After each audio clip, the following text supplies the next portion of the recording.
Boa noite. Boa noite. Em busca de apoio, Temer reduz encargos da dívida de municípios com o INSS. Juros e multas ficaram menores e prazo subiu para 200 meses. TSE marca julgamento da ação que pretende caçar a chapa Dilma Temer. PSDB acusa a campanha vencedora de abuso de poder. Léo Pinheiro entrega a Sérgio Moro documentos para o processo do triplex. Empreiteiro da OAS tenta comprovar que o imóvel no Guarujá era para Lula. Polícia Federal prende 10 suspeitos de corrupção no Ministério da Agricultura. Desta vez, a investigação não envolve saúde pública, mas área administrativa.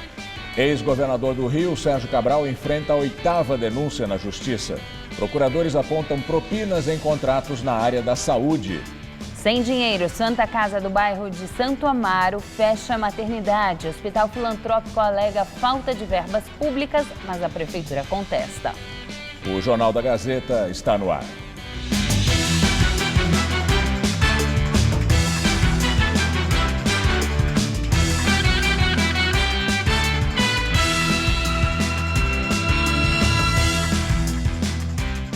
A Santa Casa de Misericórdia de Santo Amaro, na Zona Sul de São Paulo, foi fechada hoje.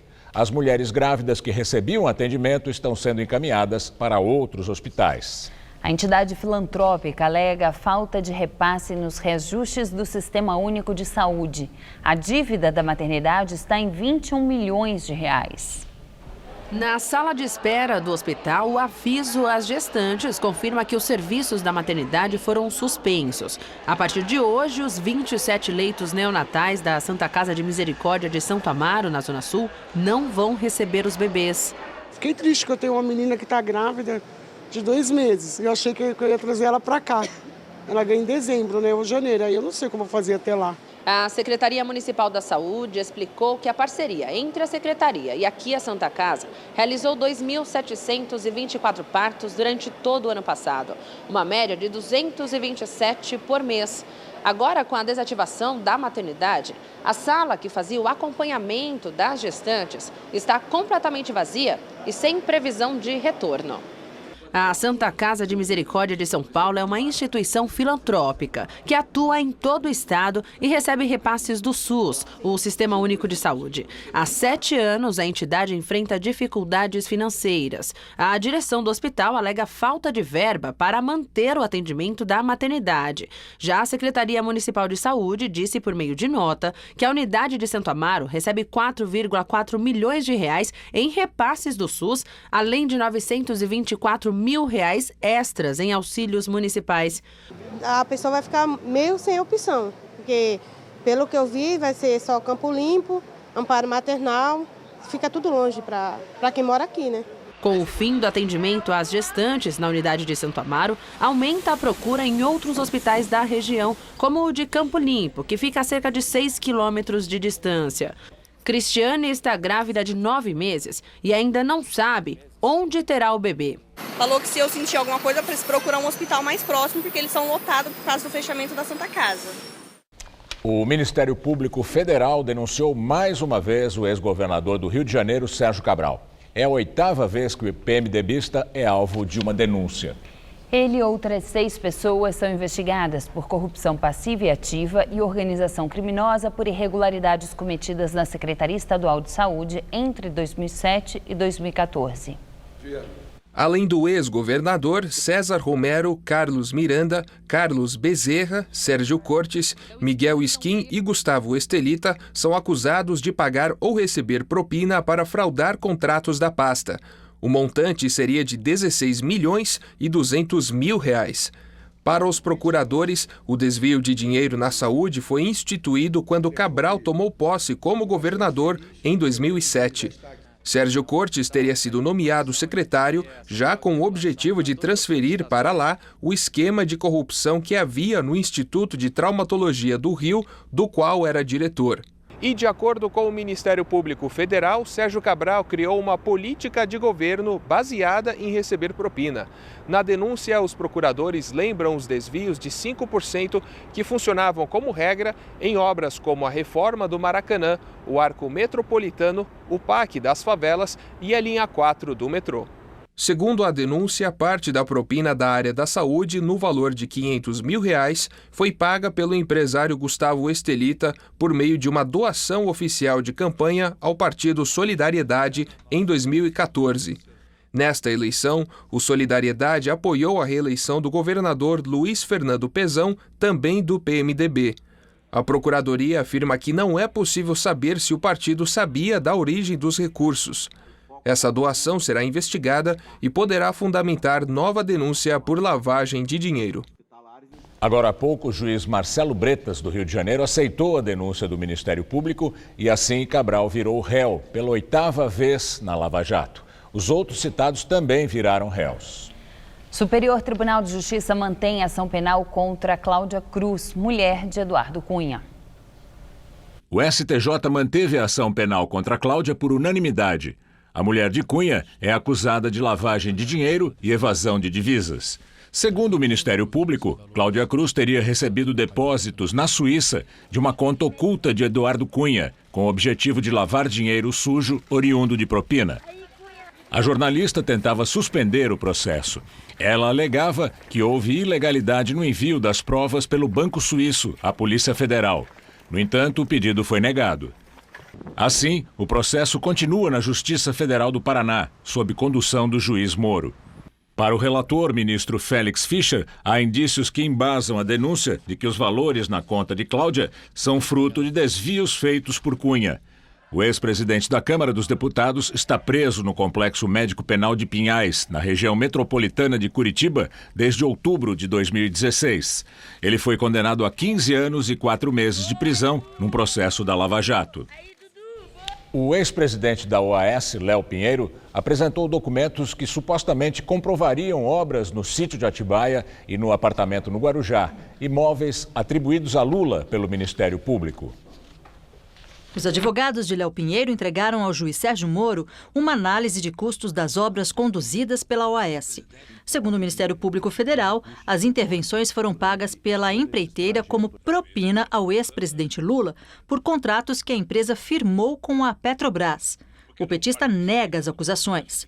A defesa do empreiteiro também entregou cópias de uma agenda eletrônica de celular, onde, segundo os advogados, há registros de supostos encontros de Léo Pinheiro com Lula, com o presidente do Instituto Lula, Paulo Okamoto, e com o ex-tesoureiro do PT, João Vacari Neto. Os advogados de Lula e o Ministério Público Federal também apresentaram novos documentos. Segundo a defesa do petista, estes novos anexos mostram que o apartamento triplex jamais foi entregue à família Lula. Já os procuradores da Lava Jato não disseram quais documentos entregaram ao juiz Sérgio Moro. Apenas informaram que são 70 novos registros. As obras no sítio de Atibaia não são investigadas neste processo do triplex. No entanto, de acordo com investigações da Lava Jato, o sítio, que está formalmente no nome de 2 sócios de Fábio Luiz, o Lulinha, um dos filhos de Lula, foi reformado pelas empreiteiras OAS e Odebrecht. Nos próximos dias, o Ministério Público Federal vai analisar se apresenta uma nova denúncia contra o ex-presidente Lula na Operação Zelotes. A Polícia Federal indiciou o petista por corrupção passiva. No inquérito, os investigadores chegaram à conclusão de que Lula e outras 12 pessoas praticaram crime ao editar a medida provisória 471, chamada de MP do Refis, em 2009, que prorrogou incentivos fiscais às montadoras de veículos. Segundo a Polícia Federal, houve pagamento de propina por parte das empresas beneficiadas para que o governo editasse a MP. Além de Lula, também foram indiciados pela Polícia Federal os ex-ministros Gilberto Carvalho e Erenice Guerra, os empresários Carlos Alberto de Oliveira Andrade, da empresa Caoa, e Paulo Ferraz, ex-presidente da Mitsubishi. Os dois teriam pago, segundo as investigações, R$6 milhões para que a MP fosse editada. O dinheiro, segundo a Polícia Federal, teria sido doado ao PT em forma de contribuição de campanha via Caixa 2. Lula já é réu na Operação Zelotes. A denúncia diz que o ex-presidente teria atuado para interferir na compra de 36 caças do modelo Gripen pelo governo brasileiro e na prorrogação de incentivos fiscais destinados a montadoras de veículos por meio da medida provisória 627, assinada na gestão Dilma. Segundo o Ministério Público Federal, na condição de ex-presidente, Lula integrou um esquema que vendia a promessa de que ele poderia interferir junto ao governo para beneficiar as empresas investigadas. A defesa de Lula nega qualquer irregularidade e diz que o indiciamento consiste na utilização da lei e dos procedimentos jurídicos como se fossem armas de guerra para obtenção ou bloqueio de resultados políticos, ou seja, tirar o ex-presidente da corrida eleitoral de 2018. Os ex-ministros, assim como os 2 empresários que foram indiciados, também negam irregularidades. O julgamento da chapa Dilma Temer vai ser retomado no dia 6 de junho.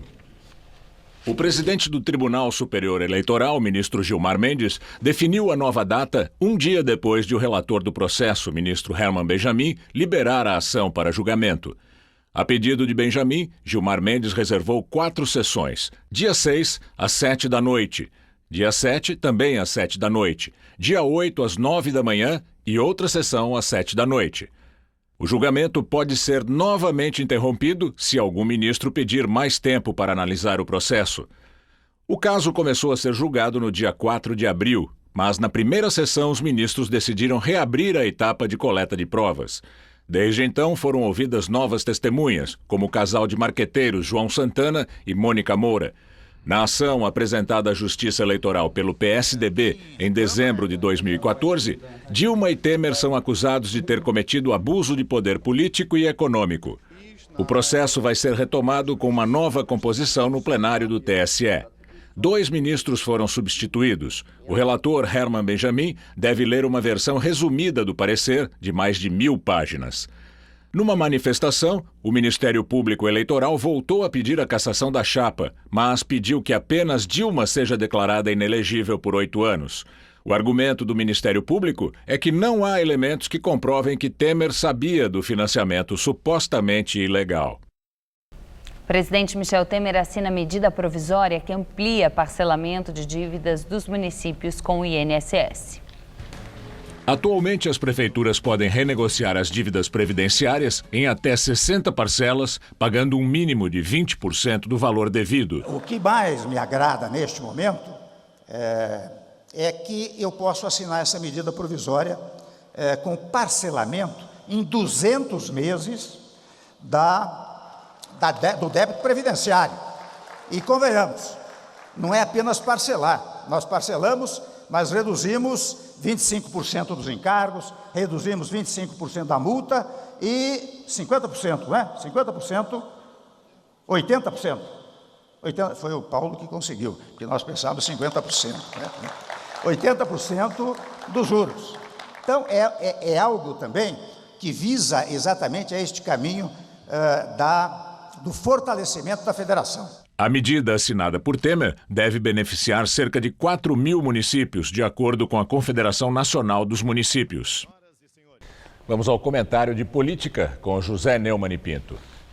Essa edição aí é perfeita, ela se refere ao refis, que é um dos processos que o Lula responde, esse perdão permanente de impostos, que vem lá do governo Lula, Dilma e Temer adotou um hoje. Depois, a vergonha que é o Tribunal Superior Eleitoral não tomar nenhuma providência efetiva para punir Dilma e Temer, não de forma diferenciada, mas por igual, porque participaram do maior estelionato eleitoral da história, Dilma e Temer. Agora vem o Temer e joga, não diria uma bacia de água fria, mas uma bacia de água suja na reforma da Previdência, que ele tanto prega e que todos nós sabemos que é fundamental para que o Brasil retome o crescimento econômico que perdeu graças às loucuras dos governos Lula e Dilma. Pois é, o Temer está quebrando a perna da reforma da Previdência quando perdoa 30 bilhões de reais de 4.000 prefeitos que gastaram feito estroinas. Então é muito difícil ele conquistar o mínimo de popularidade com medidas desse tipo. Ele está agradando os prefeitos, prefeitos que roubaram, prefeitos que administraram mal e que agora estão sendo perdoados com renúncia fiscal de dinheiro nosso, não é dinheiro do Temer, é dinheiro nosso. Pois bem, Aí o que é que acontece? Ele vem pedir que nós façamos sacrifício. Não eu, que já sou aposentado, mas o que vai se aposentar vai pagar mais, vai ser mais sacrificado, a reforma vai ser menor, vai ter que ser retomada, falava-se antes em 20 anos, em 10, agora, digamos, em 5, durante o governo do próximo presidente, que vai ser eleito no ano que vem. Pois é isso mesmo, o Brasil é um país que dificilmente vai dar certo alguma vez no futuro, ao contrário do que dizia Stefan Zweig. Veja que os industriais já estão se mobilizando para pedir o refis deles, o refis que eles tiveram lá com o Lula, e agora eles fingem que não tinham nada com isso. Foi só o Lula e a Dilma e o PT que roubaram e eles não participaram desse roubo. Agora eles também querem refis. E eu aposto, como esse molenga do Temer, vai dar o refis para eles e vai, de uma vez por todas, eliminar qualquer possibilidade de uma reforma para valer da Previdência. Eu volto quinta-feira, direto ao assunto. Em Té. 10 pessoas foram presas hoje pela Polícia Federal na Operação Lucas. Elas são suspeitas de participar de um esquema de corrupção envolvendo empresas e servidores do Ministério da Agricultura, Pecuária e Abastecimento.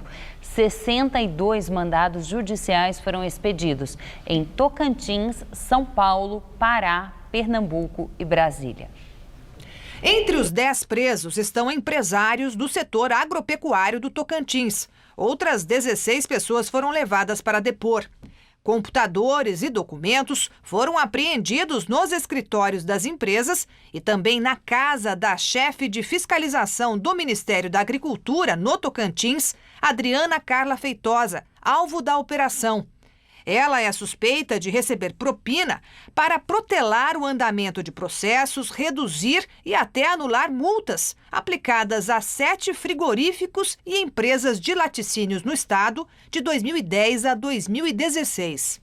Segundo a Polícia Federal, além de uma mesada, os frigoríficos pagavam diretamente despesas dela, do marido e de 2 filhos adultos.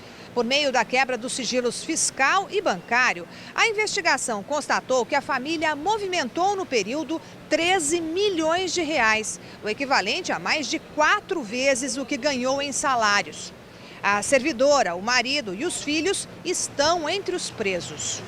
A constatação de que houve pagamento para despesas pessoais, entre elas a despesa também de faculdade para os filhos. A Justiça bloqueou contas e bens da família no valor de 2 milhões e 200 mil reais. De acordo com a polícia, outros servidores podem estar envolvidos. A Operação Lucas, que tem no nome a referência bíblica de que o servidor público deve viver do próprio soldo, não teve caráter sanitário, como a Operação Carne Fraca, deflagrada no Paraná em março. O recebimento dessas vantagens indevidas, ela tinha como foco fazer com que a empresa frigorífico ou laticínio tivesse alguém que tratasse dos seus interesses pessoais, dos seus interesses institucionais ou privados dentro do mapa. Agora, a extensão, o que de fato ela fazia, isso vai ser ainda apurado. O que a gente sabe é que existia um comprometimento em, às vezes, retardar, às vezes adiantar processos, cancelar multa ou, às vezes, reduzir multas aplicadas. Já em Santa Catarina, a Polícia Federal cumpriu mandados hoje para combater um esquema criminoso que introduzia no mercado brasileiro pescados importados da China, adulterados com produtos químicos e com a injeção de água para elevar o peso. Segundo a investigação, servidores do Ministério da Agricultura no estado e que tinham cargos de direção ajudavam a desviar as cargas dos postos de inspeção.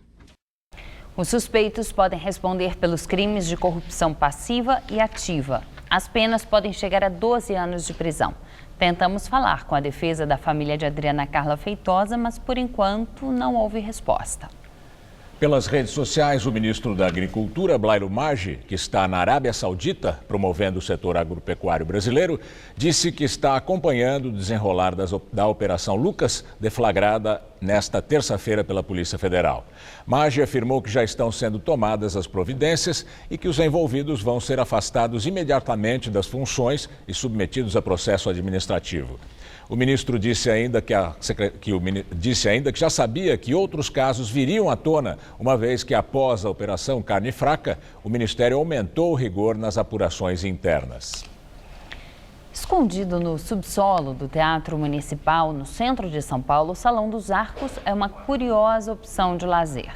Com paredes inspiradas nas antigas construções romanas, o espaço reúne história e modernidade. Quase esquecida embaixo do Teatro Municipal, há uma opção de lazer curiosa do centro de São Paulo, o Salão dos Arcos, que agora está de cara nova para receber o público. A Maiara estava ansiosa para ver como ficou o subsolo do teatro depois da mudança. Que é realmente muito bonito. É um espaço que eu estou esperando desde o ano passado, quando falaram que iam arrumar e tudo mais. E superou as minhas expectativas. Tá muito bom. A Gina também gostou do novo salão e aproveitou para tomar um drink. É muito bacana você ver que um espaço como esse foi restaurado e está podendo ser visitado, né? E entre uma bebida e música ao vivo, dá para interagir com o ambiente. Uma caixa que imita o fundo do mar e um tricô gigante que pode ser manipulado pelos visitantes. O tom intimista é resultado da ação da empresa Campari, que resolveu unir as características únicas do espaço a uma experiência diferente. Outra dica é fazer uma pausa na exposição de fotos gastronômicas. Para compor a mostra, foram escolhidos 12 drinks especiais. A interação com as instalações faz parte da proposta de alcançar o público de um lugar desconhecido para boa parte das pessoas que frequentam os espaços culturais de São Paulo. Mas com a previsão de um bar aqui mesmo ainda neste ano, a expectativa é de que o Salão dos Arcos se torne um dos principais pontos de encontro da cidade. O salão fica abaixo do saguão principal do Teatro Municipal de São Paulo. A última reforma foi na década de 80 para a instalação dos sistemas de ar-condicionado e iluminação. Antes de ser aberto ao público, ele já era usado para eventos. A gente andando por aqui, a gente vai ver muita história e isso é muito gratificante. A gente saber que está sendo direcionado para... E vai acabar ficando para as outras gerações, para os jovens, para enxergarem uma parte da história da nossa cidade. Eu acho que conseguiu misturar muitas referências, que é muito o que é São Paulo, é essa mistura de tudo, é muita novidade e muita história ao mesmo tempo.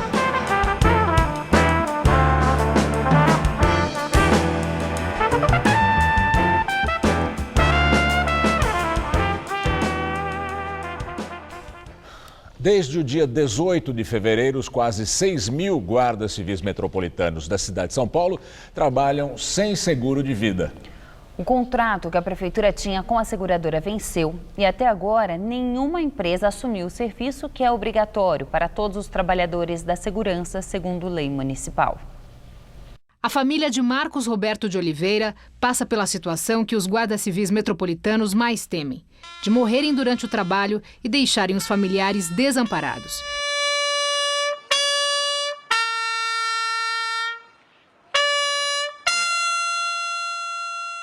Ele morreu quando atendia uma ocorrência em uma escola na zona leste de São Paulo há uma semana. O prefeito João Dória participou do enterro, mas o seguro de vida ainda é uma dúvida.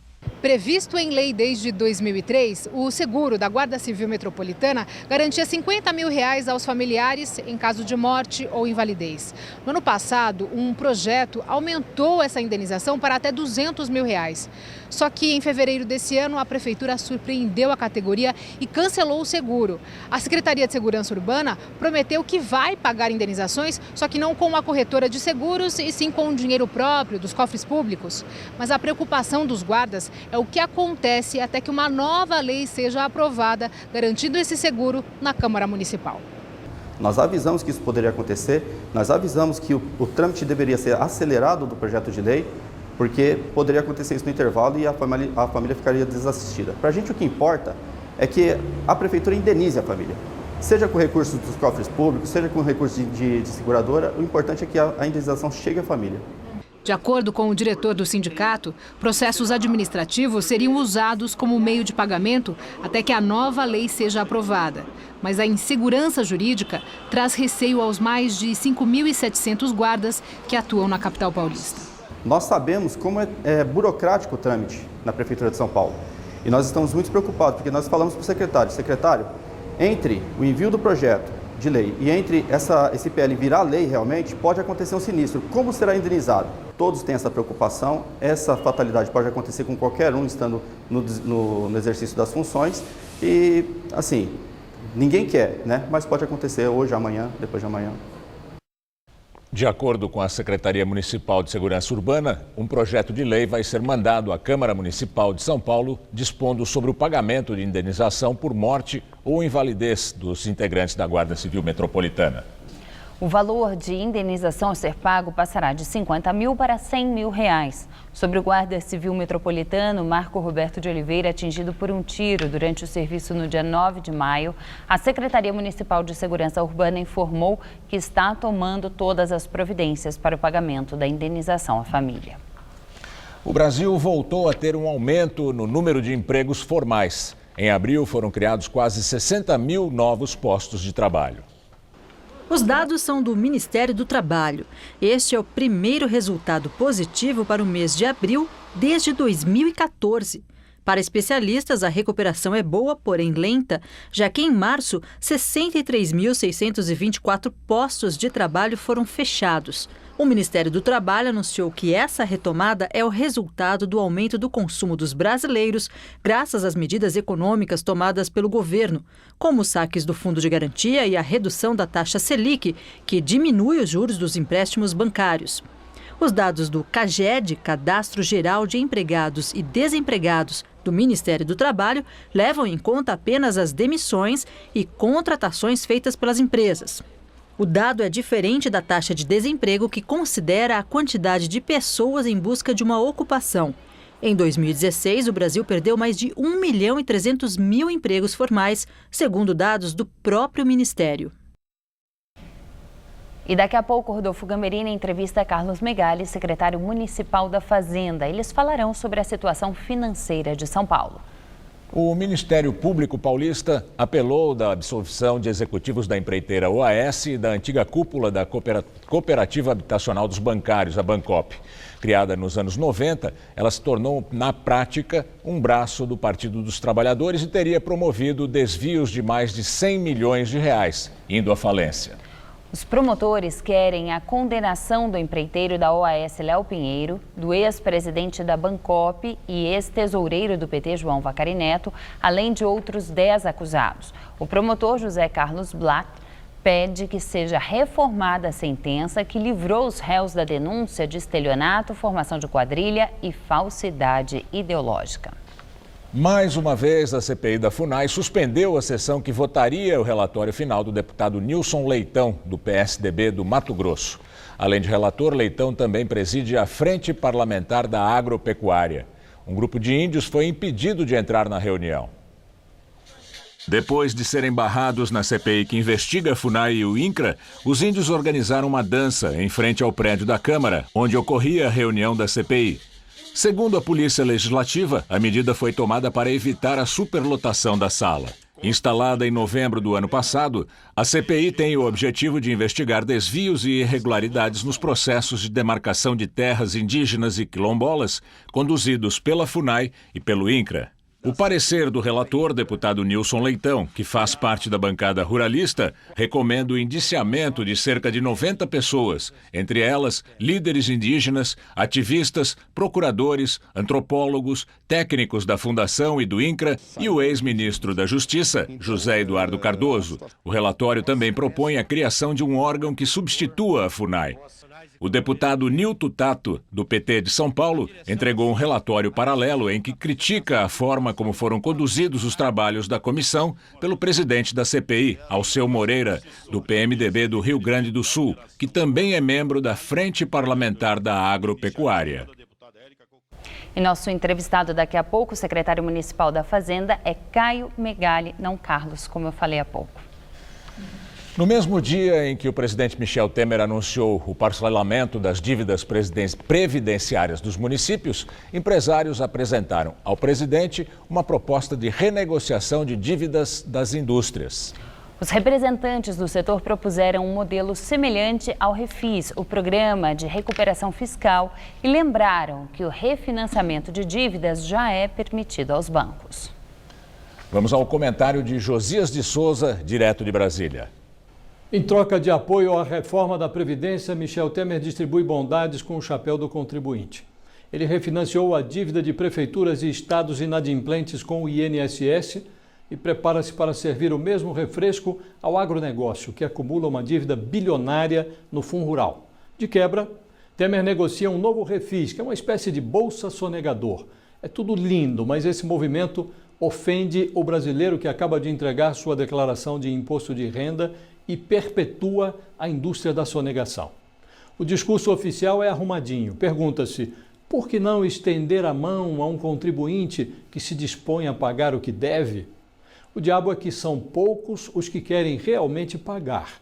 A maioria adere ao parcelamento, recebe uma certidão negativa e recupera a condição de firmar convênios e contratos com o Estado, além de obter, evidentemente, financiamentos de bancos oficiais. Depois, volta a sonegar e passa a fazer lobby pelo próximo parcelamento. Considerando-se apenas os parcelamentos batizados de Refis, foram lançados 27 desde o ano 2000. Um deles foi comprado pela Odebrecht por 50 milhões de reais. Criaram-se 2 guichês na Receita Federal. Num, são tosqueados os brasileiros e as empresas que fazem papel de idiotas pagando seus tributos em dia. Noutro, sonegadores poderosos, privados e estatais são brindados com o perdão de parte de seus juros e das multas e parcelam suas dívidas a perder de vista. Boa noite.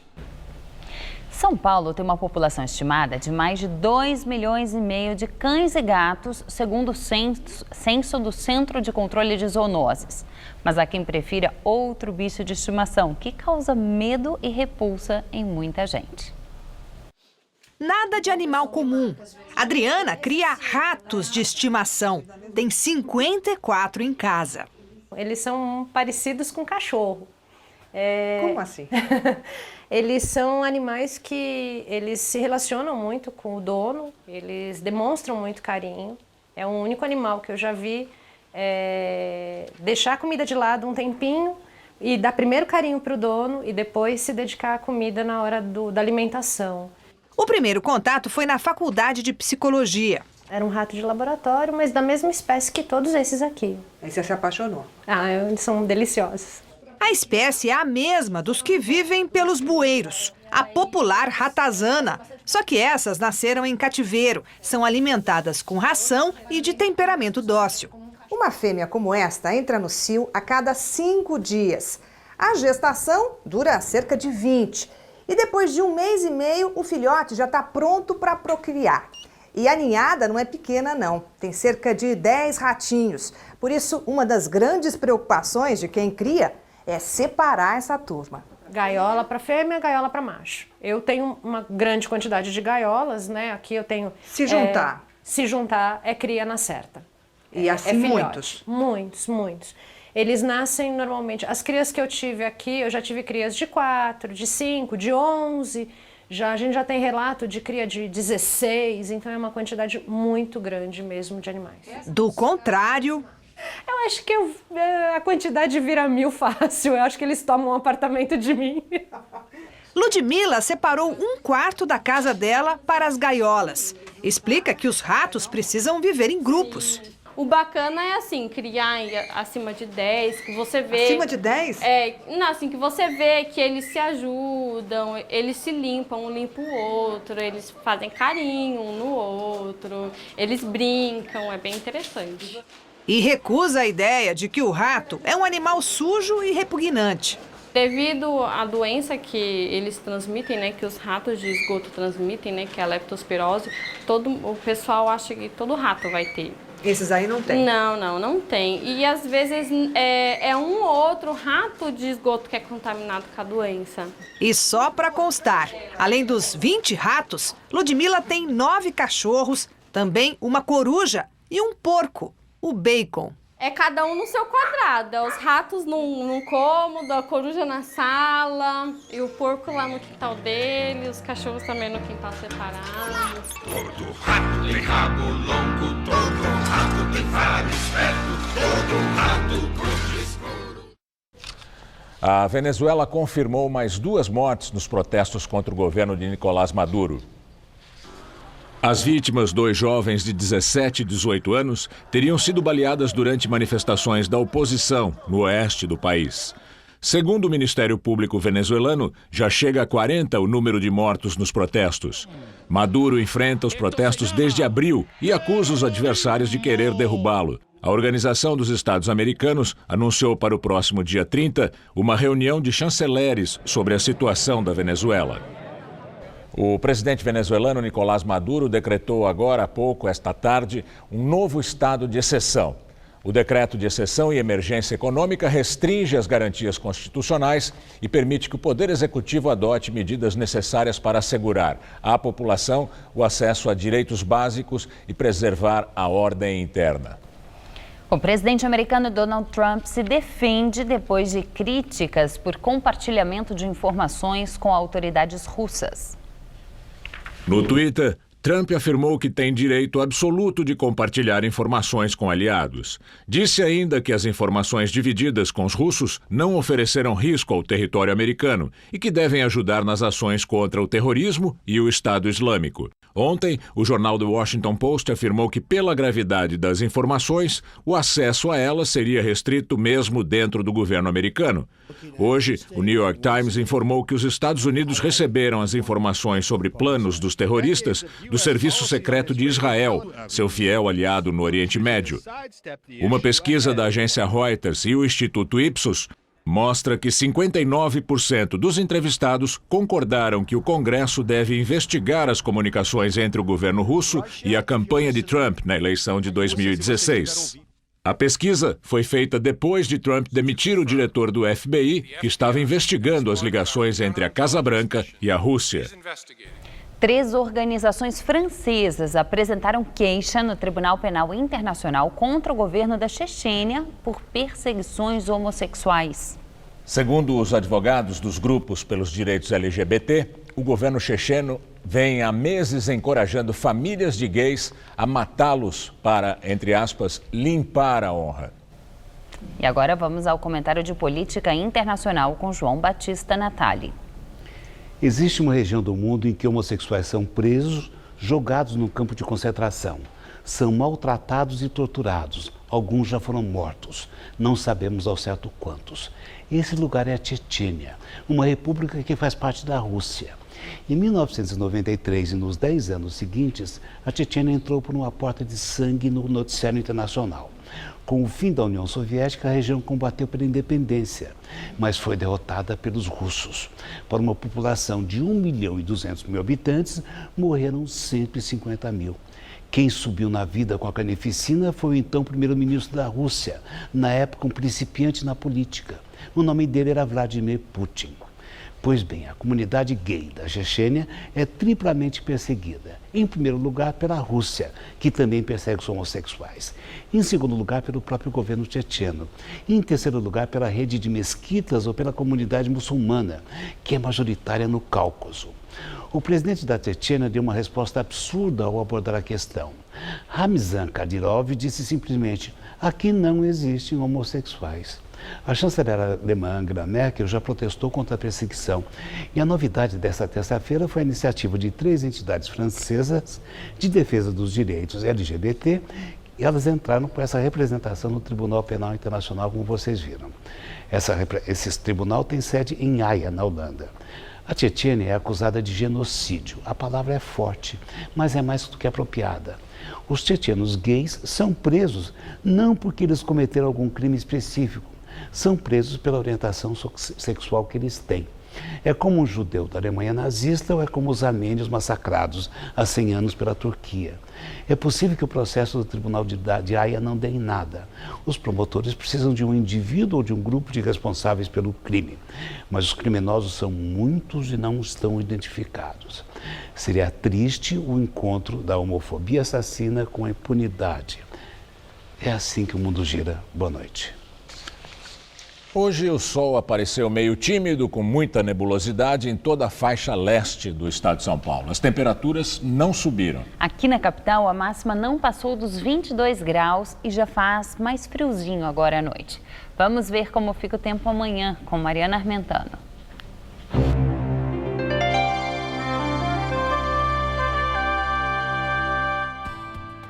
Boa parte do país vai ter uma quarta-feira de chuvas. Mais friozinho mesmo, só aqui no Centro-Sul. Nessas áreas em amarelo no mapa, entre o norte e o nordeste, o sol predomina amanhã e faz bastante calor. Já nessa outra área, entre o sul e o sudeste do Brasil, o sol aparece entre muitas nuvens, principalmente na faixa litorânea.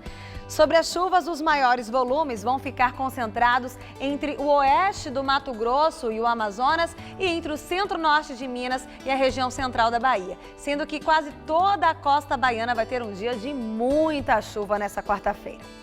Vamos ver aqui a nossa tabela de temperaturas? Em Salvador, tempo bem fechado amanhã, com mínima de 23 e máxima de 28 graus. No Rio de Janeiro, muita nebulosidade e máxima de 26 graus. Já em Brasília, chuva a partir da tarde e calor de 29 graus. Em João Pessoa, dias de sol forte, tempo firme e calorão de 31 por lá. Para São Paulo, as temperaturas continuam mais amenas em todo o estado. Mas chuva mesmo só no centro-oeste. Na região mais central, o sol predomina entre poucas nuvens e aqui na faixa leste, o que inclui o litoral e a capital, o dia fica com muita nebulosidade por causa ainda da infiltração marítima. Em Marília amanhã, máxima só de 25 graus. Já em Votuporanga faz até 29. Em Franca, as temperaturas ficam entre 16 e 25 graus e faz só 25 graus também nas cidades do litoral, como em Santos e em Caraguatatuba. Vamos ver como ficam os próximos dias aqui na região metropolitana? Nessa madrugada, mínima de 14 e máxima amanhã à tarde só de 21 graus. Na quinta, a máxima vai aos 23, ainda com muita nebulosidade. E aí na sexta-feira o tempo vira, volta a chover e teremos 15 graus de mínima e só 19 de máxima por aqui. Agora as notícias do esporte com Juliana Verbonen e Michele Gianella. Logo depois, uma entrevista ao vivo com Caio Megali, o atual secretário municipal da Fazenda. O São Paulo vive momentos de pesadelo. Depois de 3 eliminações seguidas e a derrota na estreia do Campeonato Brasileiro, o técnico Rogério Ceni agora enfrenta problemas dentro do vestiário. Michele, boa noite. Que fase, né? Boa noite, Juliana. Que fase. Pois é, apesar do Rogério Ceni negar o momento ruim do time, a situação no São Paulo não é nada boa. Depois da última derrota do clube para o Cruzeiro, alguns desentendimentos comuns, né, dentro do vestiário vieram a público. E isso aí aumentou ainda mais o clima de tensão no time do Morumbi.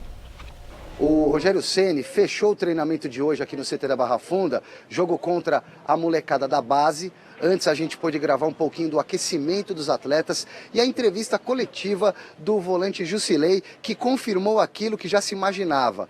O clima realmente esquentou, pegou fogo recentemente no vestiário do São Paulo. Foi no intervalo da primeira semifinal do Campeonato Paulista, a partida contra o Corinthians, no Morumbi. O tricolor perdia por 2-0, teve inclusive aquele lance polêmico do fair play do Rodrigo Caio. E acabou sobrando para todo mundo. O desentendimento, querendo acertar, vai haver sempre dentro do vestiário, ainda mais quando os resultados são sempre negativos, como vem acontecendo aqui no São Paulo.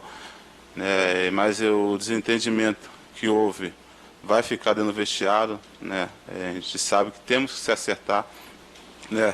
O Cícero e o Rogério são amigos, entendeu? Jogaram juntos, foram campeões juntos, então acho que eles já se conversaram, já se entendeu e não tem nada de prejudicar o grupo está focado.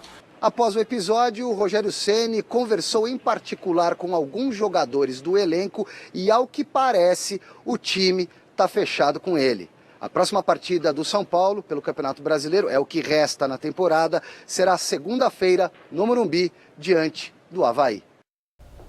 Já estão fritando o Rogério Ceni, é isso? Bom, a questão é o seguinte, Juliana, o que acontece dentro do vestiário tem que ficar dentro do vestiário. E hoje o Jusilei veio a público e confirmou uma história que aconteceu. Todo mundo sabia que o Rogério Ceni tinha ficado bravo.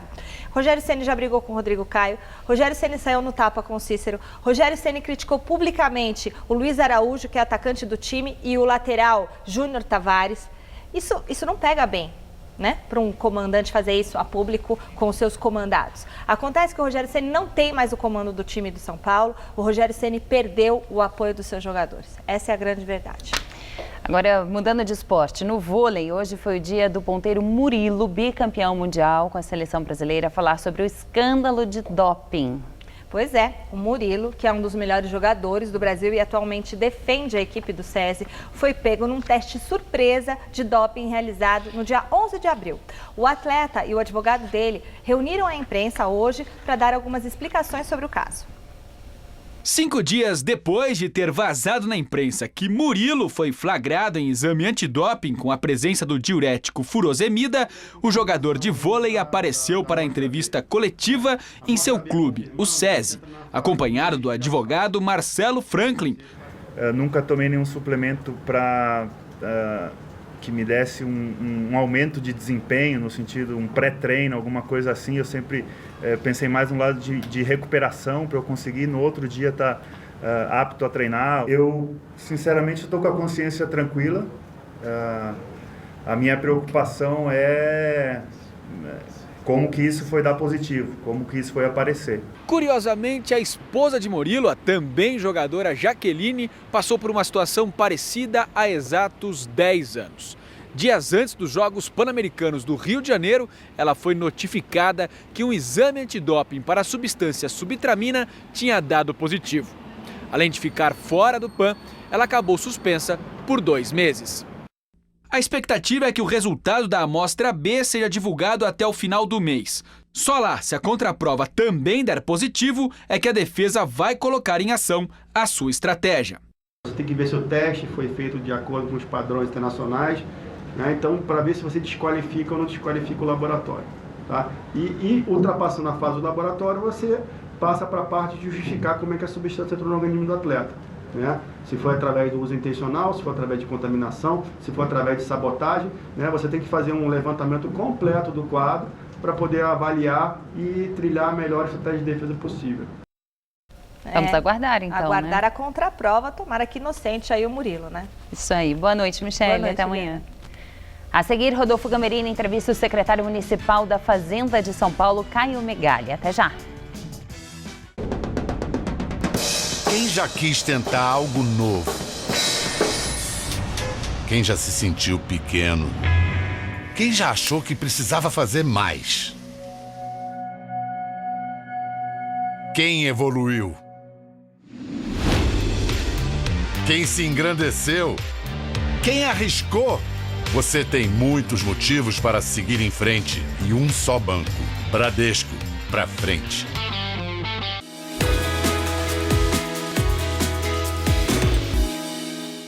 Eu não tenho dúvidas de que quando você estuda, você se aprofunda, você cria novos debates, isso agrega muito no seu dia a dia. Você começa a simular problemas em sala de aula e isso faz toda a diferença. A gente nunca sabe o que vai acontecer no futuro, então quanto mais preparado a gente estiver, melhor.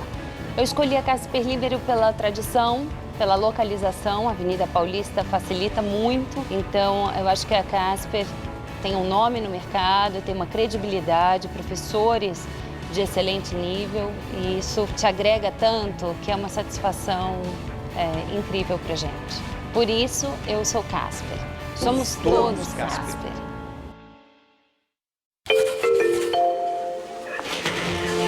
Essa é uma unidade da rede Luci Montoro, que trata pessoas com deficiências físicas e encontra soluções para cada caso.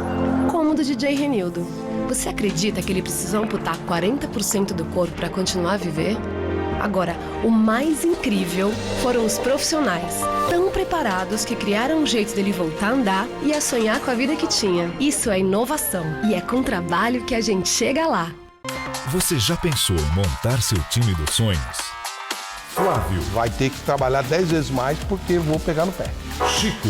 Isso é uma vergonha, cara. Isso é uma vergonha. Celso. Os clubes são grandes, mas os dirigentes são pequenos. E aí não adianta, eles são é que estão no poder, né? Michele. Põe na tela. O melhor time de comentaristas está no Gazeta Esportiva, de segunda a sexta, 6 da tarde.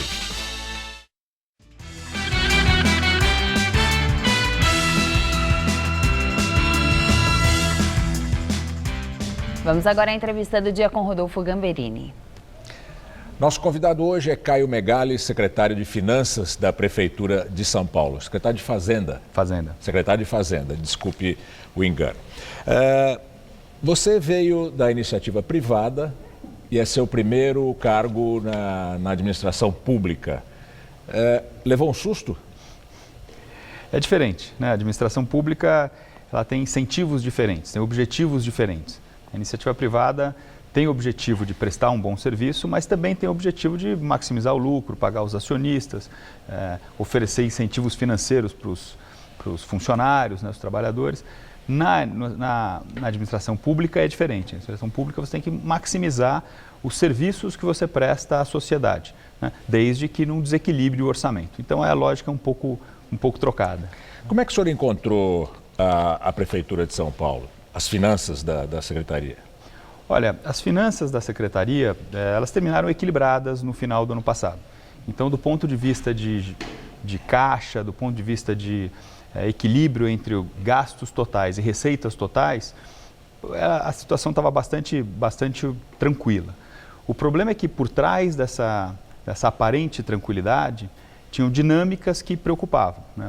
Algumas linhas de despesa crescendo muito rapidamente, alguns subsídios, especialmente gastos com previdência, contratos que vinham sendo reajustados com a inflação passada.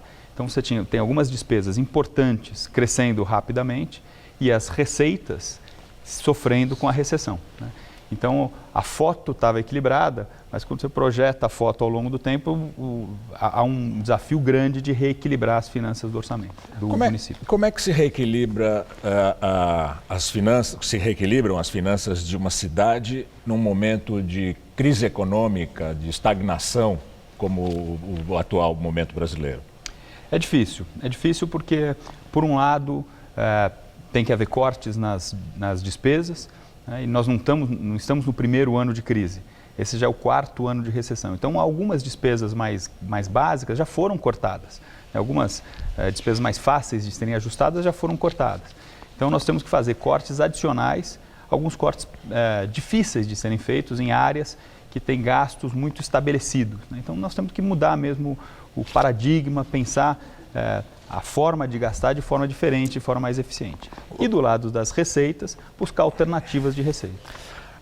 Você falou na primeira resposta que a diferença do setor público do privado para o público, e no privado se busca o lucro e no público, resumindo muito, o que se busca é o interesse da população. Isso.